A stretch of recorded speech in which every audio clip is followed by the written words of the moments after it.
نستعين. السلام عليكم ورحمة الله وبركاته. الحمد لله القادر المقتدر القدير، والصلاة والسلام على السيد البشير النذير وعلى آله وأصحابه ووارث حاله الأمين المكين محيي الدين برحمتك يا أرحم الراحمين، وبعد. أعوذ بالله من الشيطان الرجيم. بسم الله الرحمن الرحيم. قد جاءكم من الله نور وكتاب مبين. صدق الله العظيم وبلغنا رسوله النبي الأمين الكريم الرؤوف الرحيم، ونحن على ذلك لمن الشاهدين والشاكرين، والحمد لله رب العالمين. قال الله تبارك وتعالى مخبرا وآمرا تكريما لحق نبيه وتعظيما: إن الله وملائكته يصلون على النبي يا أيها الذين آمنوا صلوا عليه وسلموا تسليما. اللهم صل وسلم وزد وبارك عليه وعلى آله وأصحابه ووارث حاله وعلى من لديه صلاة وسلاما عليك يا رسول اللہ صلی اللہ تعالی علیہ وسلم. چلے جب حضور سوئے فلک بلغ العلا بکمالہ، کوئی دیکھے رخ کی چمک دمک کشف الدجا بجمالہ. وہ ہیں بے مثال دریں چشک حسنت جمیع خصالہ. انہیں دیکھ لیں تو پڑھیں ملک صلو علیہ وآلہ. اللہم صلی وسلم وزد وبارک علیہ وعلی آلہ واصحابہ ووارث حالہ وعلی من لدیہ صلاۃ وسلاما علیک یا رسول اللہ صلی اللہ تعالی علیہ وسلم. سلام آپ پر، آپ کی آل پر، سلام آپ کے وارث حال پر. اللہم صلی وسلم وزد وبارک علیہ وعلی آلہ وصحبہ وارث حالہ وعلی من لدیہ صلاۃ وسلاما علیک یا رسول اللہ صلی اللہ تعالی علیہ وسلم. ماہ ربیع النور کی آمد ہے. تمام عالم امکان کو نبی کریم صلی اللہ علیہ وسلم کی آمد مبارک ہو.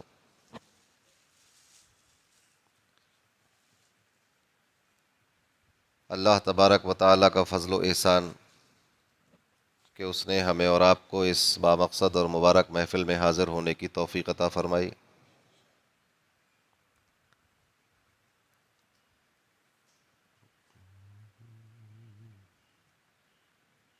وقت بہت مختصر ہے، عشاء کی نماز بھی ہم لوگوں کو ادا کرنی ہے.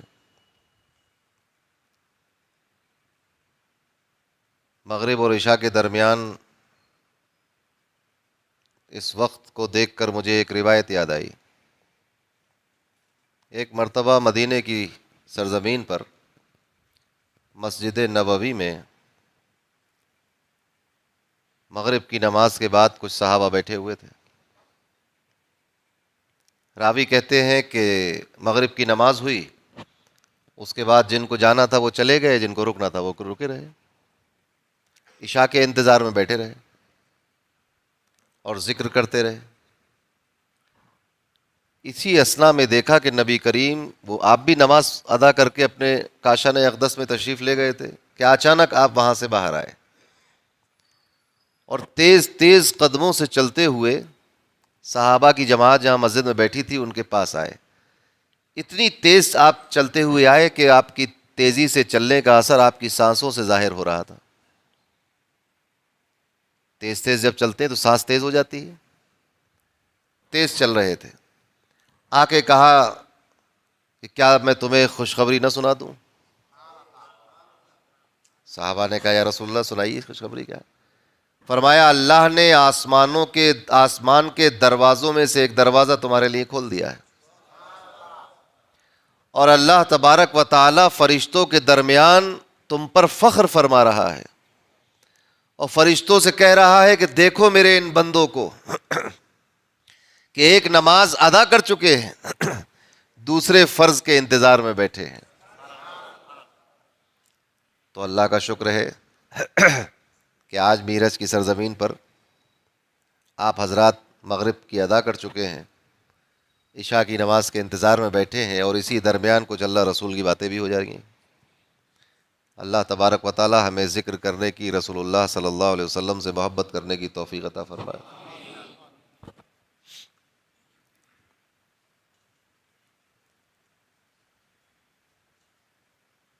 ربیع الاول شریف کا مہینہ شروع ہو گیا،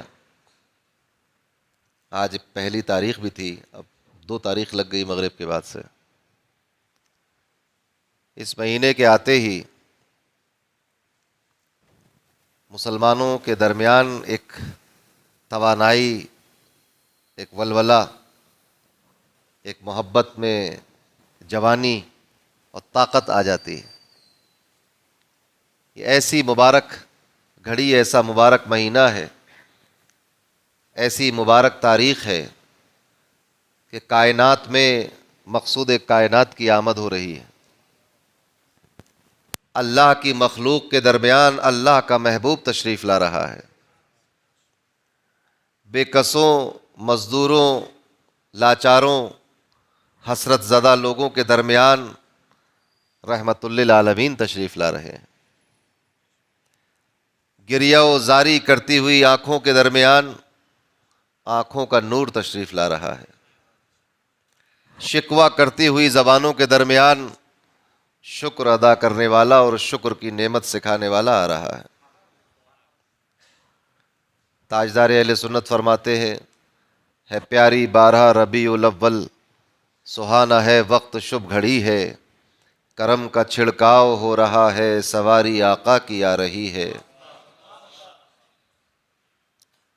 کرم کا چھڑکاؤ ہو رہا ہے، سواری آقا کی آ رہی ہے۔ اللہم صلی علی سیدنا و شفیعنا و حبیبنا و مولانا محمد مبارک وسلم، صلاۃ و سلام علیک یا رسول اللہ صلی اللہ تعالی علیہ وسلم۔ نبی کریم صلی اللہ علیہ وسلم کی آمد اس کائنات میں اللہ تبارک و تعالیٰ کی طرف سے اس کائنات کے میں رہنے والوں پر ایک احسان عظیم ہے، ایک فضل عظیم ہے، اور اللہ تبارک و تعالیٰ نے ہم لوگوں پر، انسانوں پر، اس کائنات پر، اس دنیا پر احسان عظیم فرما دیا، فضل فرما دیا کہ اپنے حبیب کو اس دنیا کی اصلاح کے لیے اس دنیا میں مبعوث فرما دیا۔ میں کوئی ویسے خطیب یا واعظ نہیں ہوں، نہ مجھے یہ سب کچھ آتا ہے، تھوڑا بہت کچھ عرض و معروض کر لیتا ہوں۔ انشاءاللہ اس مختصر سے وقت میں کوشش کروں گا کہ کچھ اہم گوشے آپ کے گوش گزار کر دوں۔ اللہ کی طرف سے آنے والے انعام و اکرام، یعنی محمد الرسول اللہ صلی اللہ علیہ وسلم جن کی طرف آئے وہ اس دنیا میں رہنے والے انسان، یعنی ہم اور آپ، اور ہم سے پہلے جو تھے اور ان سے پہلے جو تھے، اور پھر ہمارے بعد جو ہوں گے اور پھر ان کے بعد جو ہوں گے، اسی طرح قیامت تک آنے والے ہر انسان کے لیے نبی کریم کو بھیجا گیا تاکہ وہ راہ ہدایت دکھائے اس کو اور پھر وہ ہدایت یافتہ ہو۔ تو اللہ کی ذات ہے نبی کریم کو مبعوث فرمانے والی، آنے والی ذات ہے اللہ کے پیارے حبیب کی، اور جن کے پاس آئے وہ ہیں ہم لوگ ابھی اس موقع کو دیکھتے ہوئے۔ تو بھیجنے والے نے بڑے ہی اہتمام کے ساتھ، بہت ہی محتم بالشان طریقے سے، اور ایک نہایت عظیم اور کریم اور رؤوف اور رحیم محبوب کو اس دنیا میں بھیجا۔ بھیجنے والی ذات عظیم الشان ہے، لیس کمثلہ شیء، اس کے جیسا کوئی نہیں، اور جس کو بھیجا وہ بھی بے مثال ہے، اس کے جیسا بھی کوئی نہیں۔ مگر مسئلہ یہ ہے کہ بھیجنے والے نے اپنا وعدہ پورا کر دیا۔ قرآن میں وعدہ کیا تھا اس نے انبیاء سے کہ میں تمہارے بعد ایک نبی بھیجوں گا، آیت میثاق کہتے ہیں اس کو، مبعوث فرما دیا، اور جس کو بھیجا گیا اس نے آ کر دنیا میں وہ سارے کام بحسن خوبی انجام دیے جس کام کے لیے وہ آیا تھا۔ رہ گئے ہم لوگ، تو ڈبیٹ تو اس پہ بھی نہیں ہوگی کہ کس نے بھیجا، یہ تو پوری دنیا جانتی ہے کہ کس نے بھیجا ہے۔ نہ بحث اس پہ ہوگی کہ کون آیا ہے، تو قرآن شاہد ہے کہ کون آیا ہے۔ بات اس پر ہوگی کہ جن کے پاس آیا انہوں نے اس آنے والے کا کیا خیر مقدم کیا۔ یہی اصلاح کا پہلو ہے۔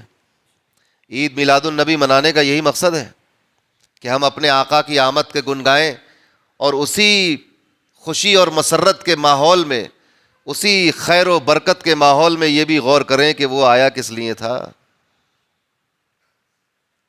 یعنی وہ رسول جس کو دیکھ کر پتھر بھی کلمہ پڑھ لیتے ہوں،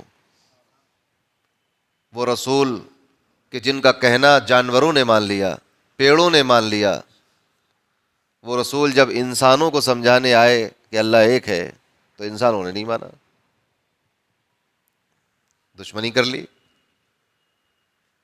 جن لوگوں نے مان لیا وہ لوگ اللہ کے نیک ہو گئے، نیک بندے ہو گئے۔ مگر جیسے ہی زمانہ بدلا، اب ماننے والوں کی تعداد بھی بہت ہو گئی، مگر زمانہ گزرتا رہا، ان ماننے والوں میں بھی اب ضعف اور کمی آنے لگی۔ اب یہ ماننے والے کل تک 5 وقت کی پڑھ رہے تھے، پھر 4 کی پڑھنے لگے، پھر 3 ہو گئی، 2 ہو گئی، پھر ہفتے میں 1 ہو گئی، جمعے کے جمعے۔ بعض لوگوں نے کہا کہ ہم تو سال میں 1 پڑھیں گے۔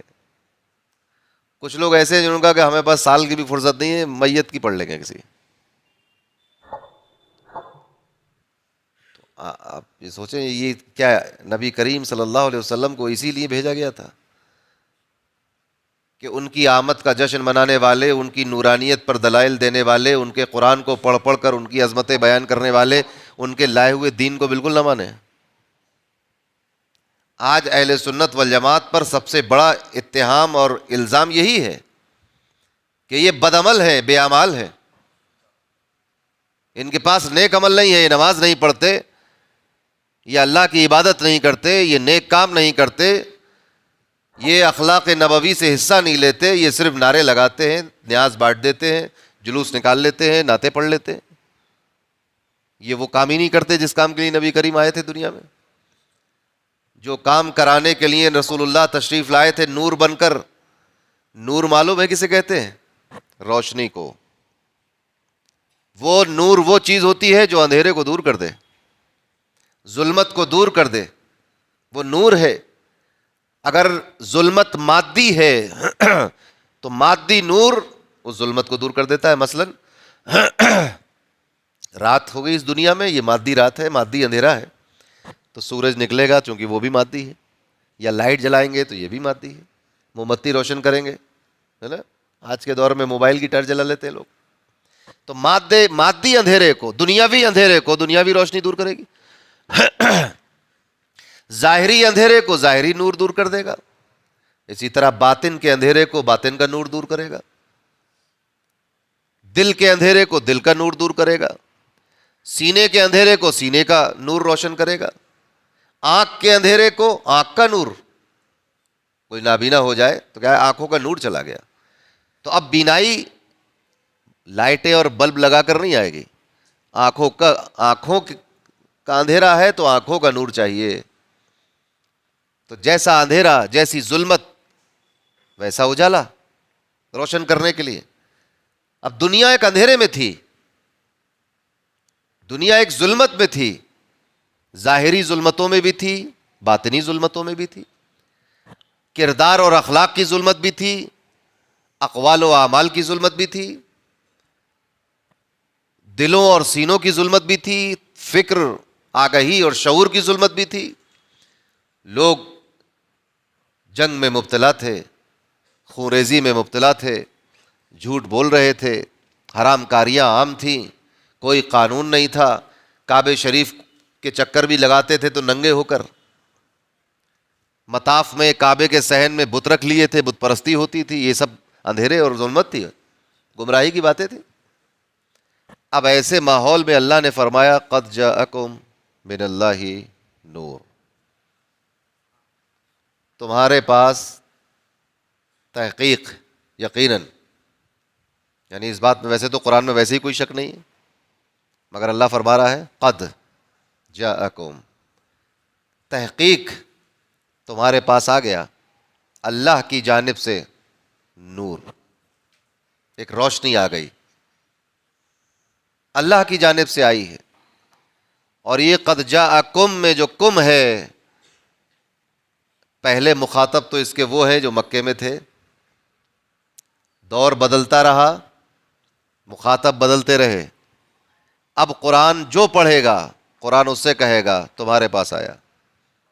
جو بھی پڑھ لے قرآن کو، آج ہندوستان والے پڑھ رہے ہیں قرآن کو، آپ کھولیے قرآن پڑھیے، قد جاءکم، قرآن کہے گا اے قرآن پڑھنے والے تیرے پاس آیا اللہ کی جانب سے نور. ہندوستان میں پڑھا جائے تو ہندوستانیوں کے پاس، عرب میں پڑھا جائے تو عربوں کے پاس، انگلستان میں پڑھا جائے تو ان کے پاس، جو پڑھے قد جاءکم من اللہ، تو جو پڑھے گا اس کے پاس اللہ نے بھیج دیا. یہی وجہ ہے کہ اگر ہمارے پاس وہ نور نہ آیا ہوتا تو ہم کیسے کہتے لا الہ الا اللہ محمد رسول اللہ، کیسے کہتے صلی اللہ علیہ وسلم. یہ اس نور کی برکت ہے کہ آج ہم کلمہ پڑھتے ہیں. یہ آنے والا نور چونکہ ہمارے پاس بھی آیا ہے، لہٰذا آج ہم مسجد میں بیٹھے ہوئے ہیں. بات سمجھ میں آئی؟ تو اللہ کی جانب سے روشنی آئی. اب چونکہ دنیا کی حالت بالکل اندھیری تھی، ہر طرف ایک ظلم و بربریت کا دور دورہ تھا، اب نور چونکہ آیا ہے تو اب آپ اس بات کو بھی سمجھ چکے کہ اگر کسی کے دل میں بغض اور نفرت کا اندھیرا ہو تو یہ ٹیوب لائٹ اس کو دور نہیں کر سکتی. یہ اس کمرے کو تو دور کر سکتی ہے جس کمرے میں ایک ظالم رہتا ہے، مگر اس ظالم کے دل کے ظلم کو دور نہیں کر پائے گی. سمجھے بات؟ تو اس کمرے کو تو روشن کر دیا آپ نے، مگر دل کو کیسے روشن کریں گے؟ تو کمرے کے اندھیرے کو دور کرنے کے لیے وہ والا نور چاہیے جس سے کمرے کا اندھیرا دور ہو. دل کے اندھیرے کو دور کرنے کے لیے ایسا نور چاہیے جس سے دل کا اندھیرا دور ہو. آنکھوں کا اندھیرا دور کرنے کے لیے ایسا نور چاہیے جس سے آنکھوں کا اندھیرا دور ہو جائے. ہر طرح کے اندھیرے کے مقابلے میں اس کے جیسا نور کی ضرورت پڑتی ہے. اللہ نے فرمایا تحقیق کہ تمہارے پاس نور آ گیا ہے. اب یہ نور اس شان کا تھا کہ اندھیرا جس کیٹیگری کا ہوگا، یہ نور اللہ کی جانب سے ویسی ہی روشنی لے کر آیا. بیک وقت حضرت عائشہ کے اندھیرے حجرے کو روشن بھی کر رہا ہے. اسی وقت میں عربوں کے ایک وفد کو یہ بھی سمجھا رہا ہے کہ ناخن چھوٹے رکھنا ورنہ تمہاری بکریوں کے تھنوں میں درد ہوگا جب تم دودھ نکالو گے. اسی وقت میں یہ بھی سمجھا رہا ہے کہ جب کوئی تم سے دشمن لڑائی کے لیے ارادے سے تلوار لے کر آئے، خبردار اس کے گھر کے بچوں کو نہ ستانا، اس کی بیویوں کو پریشان نہ کرنا، گھر کی عورتوں کو نہ ستانا، بوڑھوں کو نہ ستانا، جو لوگ عبادت میں مشغول ہوں ان کو نہ ستانا. اسی وقت میں یہ بھی بتا رہا ہے کہ اپنے پڑوسی کا خیال بھی رکھنا. گھر میں اگر کچھ اچھا سامان کھانے کا بنا لو تو اپنے پڑوسی کے یہاں بھجوا دینا. غرض یہ کہ ایک ہی وقت میں ہر طرح کے اندھیرے دور کر دیے. ایسا نور آیا کہ اس سے پہلے ایسا نور نہیں آیا، اور بعد میں تو دروازہ بند ہو گیا نبوت کا. یہ تو ساری باتیں سب حقائق پر مبنی ہیں، مگر جو غور کرنے کی بات ہے وہ یہ ہے اب یہ نور ہمارے پاس آیا، اب یہ دور آ گیا ہمارا. تو مکے والوں کے پاس آیا تو مکے والوں میں جس میں دشمنی کا اندھیرا تھا محبت کا نور لے لیا، جس میں فحاشی کا اندھیرا تھا پاکیزگی کا نور لے لیا، نجاست کا اندھیرا تھا طہارت کا نور لے لیا، ڈر اور خوف کا اندھیرا تھا تو شجاعت کا نور لے لیا، بخل اور کنجوسی کا اندھیرا تھا تو سخاوت کا نور لے لیا، ظلم کا اور پارشلٹی کا اندھیرا تھا تو عدالت کا اور انصاف کا نور لے لیا گیا، جھوٹ اور کذب بیانی کا اندھیرا تھا تو صداقت کا نور لے لیا گیا، کفر کا اندھیرا تھا تو ایمان کا نور لے لیا گیا، شرک کا اندھیرا تھا تو توحید کا نور لے لیا گیا، ہے نا؟ اور دشمنی کا اندھیرا تھا تو محبت کا نور لے لیا گیا، لے لیا. اب ہمارا دور آیا. اور مزے کی بات یہ ہے کہ ہمارا دور جو آیا تو ہم کو کوئی 5 پشتوں سے نور لیے بیٹھا ہے. کسی کی 6 نسلیں اسی نور کے ساتھ گزر گئیں، کسی کی 8 نسلیں گزر گئیں، کوئی 9 نسلوں سے، کوئی 200 سال سے نور والا ہے، کوئی 300 سال سے نور والا ہے، کوئی 500 سال سے نور کے ساتھ زندگی. مگر حال کیا ہے ہماری زندگی کا؟ وہ مکے والے کہ جن کے پاس 100 200 50 500 سال کا نور نہیں تھا، بس ابھی آ کر کھڑے ہو کر کہا کہ اے اللہ کے بندو، جو بھلائی چاہتا ہے، کامیابی چاہتا ہے، وہ اللہ کو ایک مان لے. سب نے، جن لوگوں نے مان لیا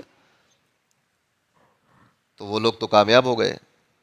مگر ہمارے باپ مسلمان، باپ کے باپ مسلمان، اور باپ کے باپ کے باپ مسلمان، سب کلمہ پڑھنے والے، اس کے بعد ہمارا کیا حال ہے آج؟ تو کیا ہم نے اللہ کے اس نور کا خیر مقدم کیا؟ اللہ نے فرمایا قد جاءکم، تمہارے پاس آیا ہے، اب تم بتاؤ تم نے کس طرح خیر مقدم کیا اس کا. یہ آیت کریمہ سن کر نعرہ لگا دینا، خوش ہو جانا، یہ بھی بہت اچھی بات ہے، مگر اس آیت کریمہ کو سن کر یہ غور کرنا کہ نور تو آیا ہے، مگر ہم نے اس نور کا استقبال کیسا کیا؟ کیا کیا اس نور کے ساتھ ہم نے؟ اس کی سنتوں کو ہم نے کتابوں میں بند کر کے دبا دیا، دفنا دیا. اس کی تعلیمات کو مدرسوں میں بند کر دیا،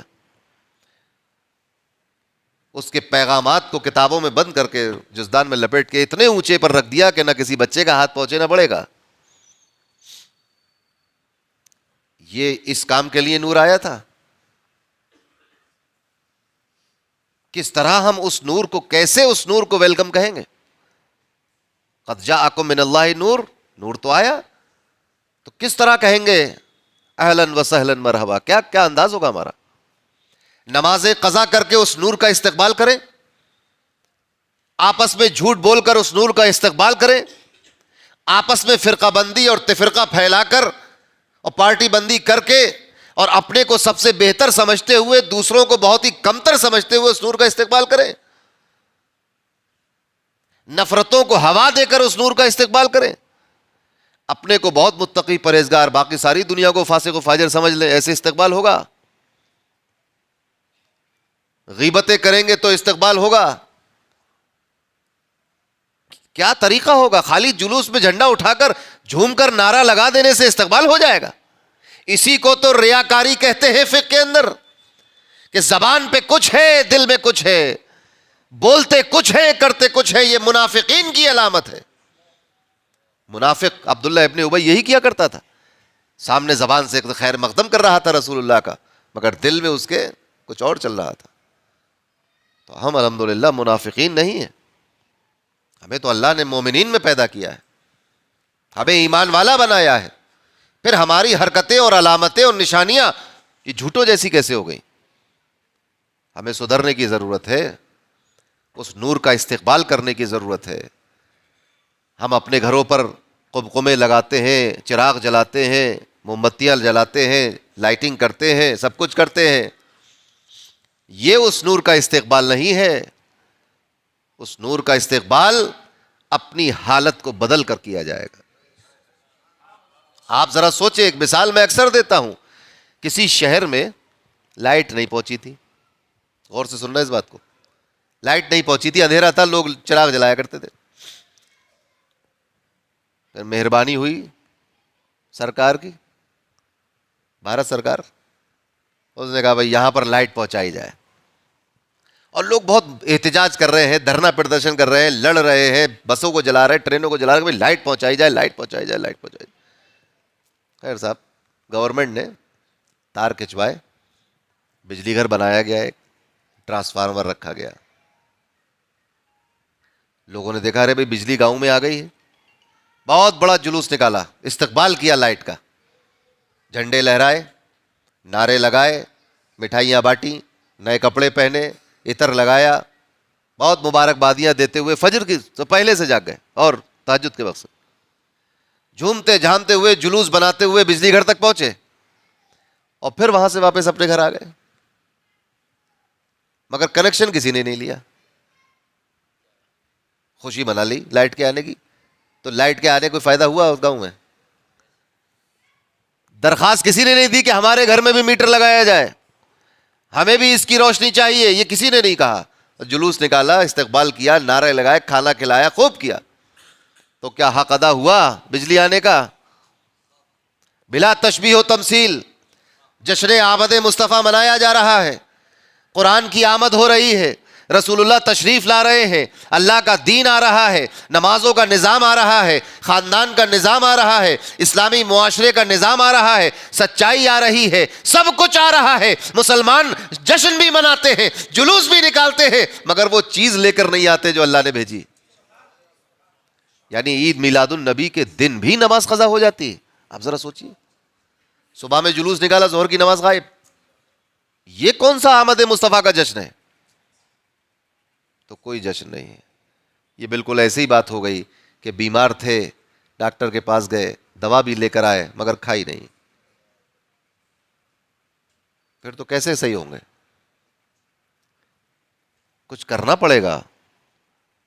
آج سوچئے ہماری ان حرکتوں کی بنیاد پر مسلک اہل سنت پر حرف آتا ہے، اسلام پہ حرف آتا ہے۔ جو سنی نہیں ہے وہ اہل سنت والجماعت کو بدنام کرتے ہیں، جو ایمان والے نہیں ہیں وہ اسلام کو بدنام کرتے ہیں، اعتراض کرتے ہیں۔ آج کل ٹی وی پر ڈیبیٹس ہو رہی ہیں، سوشل میڈیا کا دور ہے، ہر آدمی اپنے گھر میں بیٹھ کے کلپ بنا کے ڈال دیتا ہے۔ ابھی شروع ہو جائے گا کہ یہ عید میلاد النبی کیا ہے، کہ صحابہ نے منایا، کیا غوث اعظم نے منائی، کیا امام اعظم نے منائے، یہ سب کہیں گے لوگ۔ میں ایسے موقع پر یہ کہتا ہوں کہ بھائی یہ سب چھوڑو، یہ بتاؤ کیا یہ طے کر لیا ہے تم نے کہ جو غوث اعظم نے کیا وہی تم کرو گے؟ یہ طے کر لو۔ تو غوث اعظم نے تو فرمایا ہے کہ قدمی ہذہ علی رغبت کل ولی اللہ، تو مانیے اس بات کو۔ غوث اعظم نے فرمایا ان یدی علی مریدی کالسماء علی الارض، تو مانو اس بات کو۔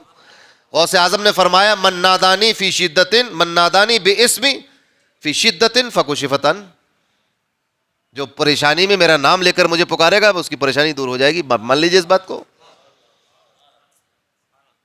غوث اعظم نے فرمایا فَإِن لَّمْ يَكُن مُرِيدِي جَيِّدًا فَأَنَا جَيِّد، اگر میرا مرید اچھا نہیں ہے تو کیا ہوا، میں تو اچھا ہوں۔ تو اس بات کو مانو۔ امام اعظم نے نہیں منایا، اچھا تو پھر امام اعظم نے تو رفع یدین نہیں کیا تھا، پھر آپ کیوں کر رہے ہیں؟ وہ تو ٹانگیں پھیلا کے نہیں کھڑے ہوتے تھے نماز میں، وہ تو آمین زور سے نہیں کہتے تھے۔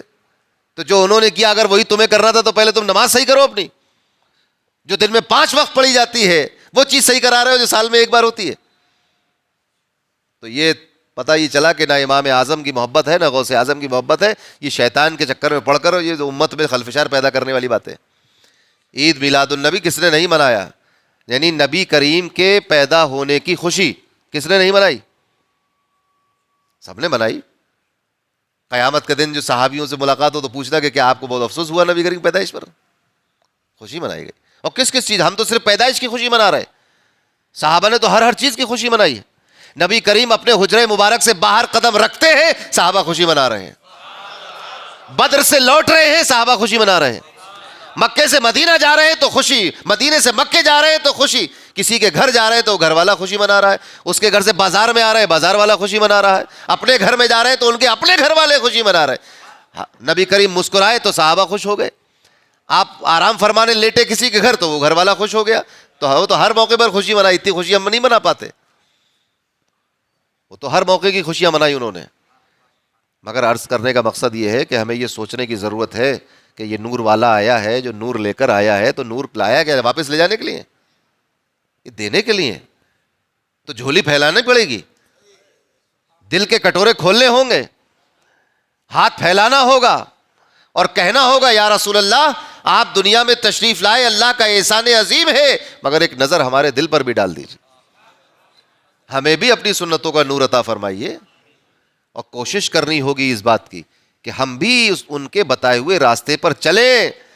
صرف ترجمہ یہ کر دینے سے کہ چلا سیدھا راستہ کام نہیں ہوگا، سیدھا راستہ چلنا بھی پڑے گا نا۔ وہ اسی میں مناظرہ جیت گئے ہم، اہدنا الصراط المستقیم، ہمیں سیدھا راستہ چلا، ہاں بھائی بہت اچھا ترجمہ کیا، مگر چلے گا کون؟ چلیے بھی تو، چلنے کی ضرورت ہے۔ علماء، صوفیاء، صالحین پوری زندگی اسی لیے گزار دیتے ہیں اپنی کہ سیکھو کچھ ان سے، ان کو دیکھیے اور ان کے نقش قدم پہ چلیے، ان کی زندگی سے سیرت کو سمجھنے کی کوشش کیجیے۔ ربی کریم صلی اللہ علیہ وسلم کے قریب کس طرح پہنچے گا ایک ایسا بندہ جو آج کے دور میں ہے، کیسے پہنچے گا ان سے قریب؟ ان کی تعلیمات پہ عمل کر کے، ان کی سنتوں پہ عمل کر کے، ان کی سنتوں کو قریب کرو تو سنتوں والا تم سے قریب ہوگا. مگر آج معاملہ بالکل الٹا ہے. بہرحال میں یہاں پر کوئی یہ کرنے نہیں آیا ہوں کہ ہم لوگ کتنی برائیوں میں پڑے ہوئے ہیں. میں یہ بتانے آیا ہوں کہ یہ موقع آ گیا ہے، ایک سیکنڈ میں برائی پیچھے رہ جائے گی، شیطان روتا رہ جائے گا اور مومن آگے بڑھ جائے گا. یہی وہ موقع ہے. نبی کریم کے آنے کا آمد کا مہینہ شروع ہو گیا ہے. اللہ کے فضل و احسان کا مہینہ شروع ہو گیا ہے. اس دنیا پر اللہ نے جو احسان عظیم کیا وہ یہی مہینہ ہے. اس کو کہتے بہاروں کا مہینہ. یہ پہلی بہار ہے، ربیع الاول ہے. تو یہ موقع بہت غنیمت ہے. اسی موقع پر اپنے رب کو، کیونکہ رب اس موقع میں اللہ تبارک و تعالی تو خوش ہے، پسند کرتا ہے اپنے حبیب کو. جب وہ غضب میں ہوگا قیامت کے دن تو بڑی مشکل ہو جائے گی. آج وہ خوش ہے اور آج توبہ کے دروازے بھی کھول رکھے ہیں اس نے. پھر جب توبہ کے دروازے بند کر دے گا تو مشکل ہو جائے گی. آج توبہ کا دروازہ کھلا ہے کیونکہ آج رب خوش ہے. ضرورت اس بات کی ہے کہ ہم اس کو راضی کر لیں، ہم اس کو منا لیں اس کے حبیب کی اتباع اور پیروی کے ذریعے، ان کے نقش قدم پہ چلنے کے ذریعے، ان کے لائے ہوئے قرآن کو پڑھ کر اس پر عمل کرنے کے ذریعے، ان کی احادیث مبارکہ کو سمجھ کر سنتوں پر عمل کرنے کے ذریعے، ان کی تعلیمات سے اپنے دل کو منور کرنے کے ذریعے، ان کی محبت میں سرشار ہو کر یا رسول اللہ کا کلمہ ادا کرنے کے ذریعے. سمجھے میری بات؟ تو خوب جم کر عید میلاد النبی منائیے، روز میلاد پڑھیے، روز جلوس نکالے جائے، روز مٹھائیاں بٹیں، مگر اس کے ساتھ ساتھ وہ تعلیم کا بھی خیر مقدم کیجئے جو رسول اللہ لے کر آئے ہیں. قرآن کا بھی خیر مقدم کیجئے، سنتوں کا بھی خیر مقدم کیجئے. آپس میں محبت کا معاملہ کیجئے، نفرتوں کو مٹائیے، محبت کا معاملہ کیجئے. سارے راستے جا کے مدینے ہی میں ملتے ہیں. کبھی دیکھا آپ نے قادری اور چشتی میں مناظرہ؟ کبھی سہروردی نقشبندی کا معاملہ؟ کبھی نہیں. یہ تو سارے راستے ایک ہیں. حنفی شافعیوں میں تو بحثیں ہوتی ہیں، مگر وہ بھی بحثیں اس لیے نہیں ہوتی ہے کہ تو مسلمان نہیں، کہ تو مسلمان نہیں. وہ بحث اس لیے ہوتی ہے کہ نبی کی سنت یہی ہے. وہ کہتا ہے نبی کی سنت یہ ہے، تو وہاں سنت کو ثابت کرنے کی بحث ہوتی ہے. ہم یہاں سنت کو کنڈم کرنے کی بحث کرتے ہیں، ایمان ہی کو ختم کرنے کی بحث میں لگے ہم. وہاں سنت کے ثبوت کی بات چل رہی ہے.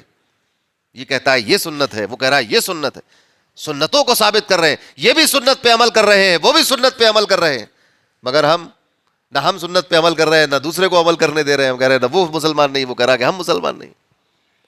بھائی کلمہ پڑھو، بزرگوں سے محبت رکھو، علماء کا احترام کرو، صوفیاء کی صحبتیں اختیار کرو، اور جو راستہ پسند آ جائے اس راستے پہ چلیے. راستہ تو صراط مستقیم کے مقابلے میں راستہ نہیں. صراط مستقیم تو سب کا ایک ہی ہے. کوئی قادریت کسی کو پسند آتی ہے تو ان کے ساتھ چلے، کوئی چشتی ہے تو ان کے ساتھ چلے.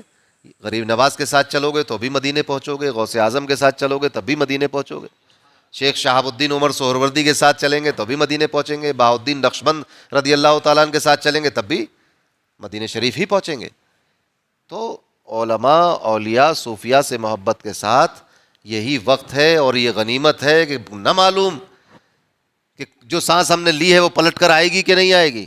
تو ابھی کر لی جائے توبہ، ابھی ایک عزم مصمم کر لیا جائے کہ یا رسول اللہ آج تک جو کچھ ہوا سو ہوا، ہمیں معاف کر دے. ہماری سفارش کریں اللہ کی بارگاہ میں کہ اللہ تبارک و تعالی ہمیں توفیق دے، ہم بھی آپ کے سچے پکے، قولاً سچے، عملاً سچے غلام بن جائیں.